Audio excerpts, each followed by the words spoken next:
Aloha, this is Kai Pacha with the weekly Paleo report for January.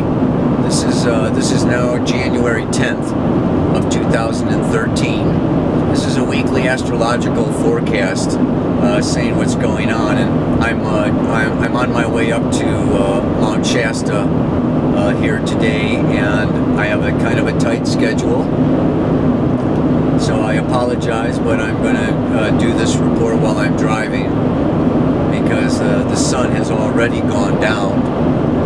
I was going to get a nice background of the mountains, but sorry about that. The main thing is content. The moon, we just had a new moon today in Capricorn, and that new moon is the Sun-Moon conjunction in Capricorn. It's business. It's duty. I have a duty to do this Paleo report. So I'm getting it done, man. Not only that, but we've got Mercury and Venus and Pluto. We got 5 planets in Capricorn going on. So, you know, this is a time where we got to take care of business. And, you know, Mars is still in the sign of Aquarius. Saturn is still in the sign of Scorpio. And this week we kind of see this, you know, this large, it's called a stellium, going on in the sign of Capricorn, which is about control, and it's about duty, and it's about responsibility to the greater good. And the moon moves into Aquarius on Saturday, at the same time that Venus moves into a square with the planet Uranus. And the Sun and Mercury are all traveling together. But the big thing that's kind of building now, from now until next Wednesday, the next 5-6 days, is that Venus is coming into a conjunction with Pluto. And just like I am coming into a snowstorm, oh my God. Venus coming into Pluto. Yeah. So, this is very reminiscent, and this is very, you know, reflective of this Saturn in Scorpio that I've been talking about the past couple of weeks. And it has to do with what I'm seeing as being kind of the death of the ego, the death of the self, the death of my own indulgence, my own pleasure, my own money, my own time, my, me. The death of that. Personal fulfillment. Kind of, not so much the death of personal fulfillment, so much as the way that fulfillment is gained. And Capricorn has to do with maturity. And you know, we get fulfilled as a kid, we get fulfilled with a sucker or a lollipop. You know? And you know, as a parent, we get fulfilled, you know, when our children are happy. And as you know, as an old person, you know, we'll get fulfillment through, you know, just watching a beautiful sunset or a sunrise. So there's different ways of getting fulfillment. And I'm looking at this, you know, end of the patriarchy, this new paradigm is, you know, coming out of this male-dominated self-interest, excluding others, my family, my car, my money, my orgasm, me, the me generation, and moving much more so, incorporating the feminine, balancing the matriarchy and the patriarchy with the good of the group, the good of the whole, the good of the earth, the good of the planet, the good of the future generations. And I'm going to even say that this can have to do with, on a very personal level, you know, our sexual relationships, our intimate relationships. Look back.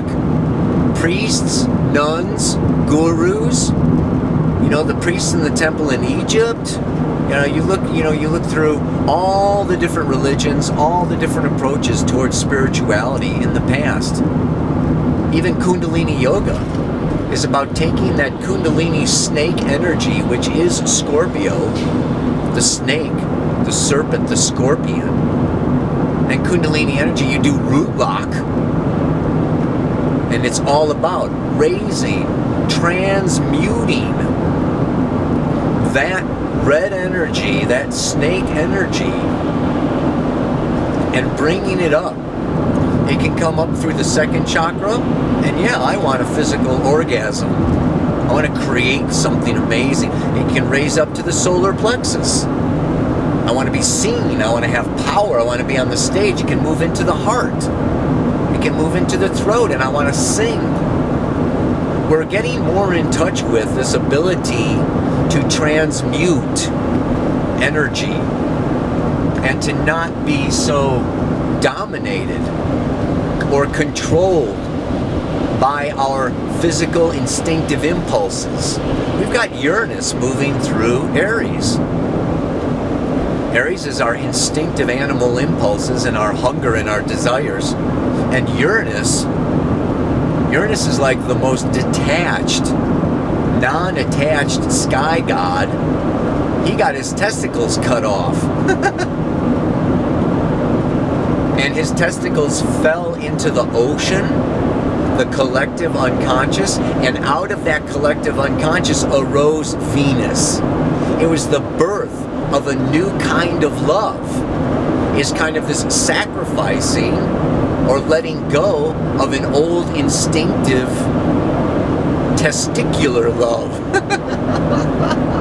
Wow. What am I saying? I'm not saying that we need to be celibate or anything, but it's time to say goodbye to old patterns and to old ways of getting our needs met, and we can feel grief and loss, or we can feel like we're being punished, or we've done something wrong because we're not getting off like we used to get off. And what I'm saying is there's nothing wrong. We're not being punished. There's a time and a season for everything. And this is a time and a season for devoting our energy, all of our energy, our Kundalini energy, towards big projects, towards big business, towards community efforts, and putting together festivals, making movies, or doing performing art. Doing things in a social way. Mars in Aquarius.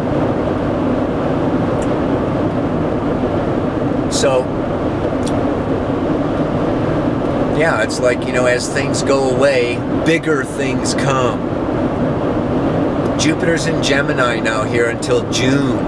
When it goes into Cancer this summer, the fun will return, the fun will come back. But right now, all this stuff in Capricorn, it's just about taking care of business every day.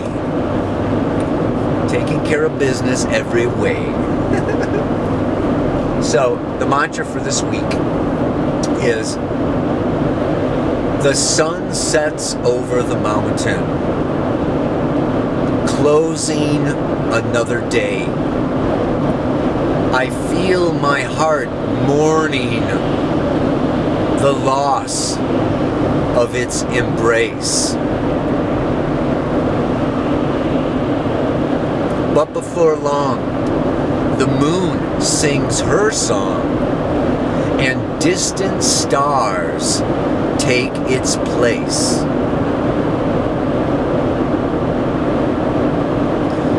The sun is a star. It's the closest star. It's our personal star. It's our earthly star. This is our star. This is our sun. And it sets every night.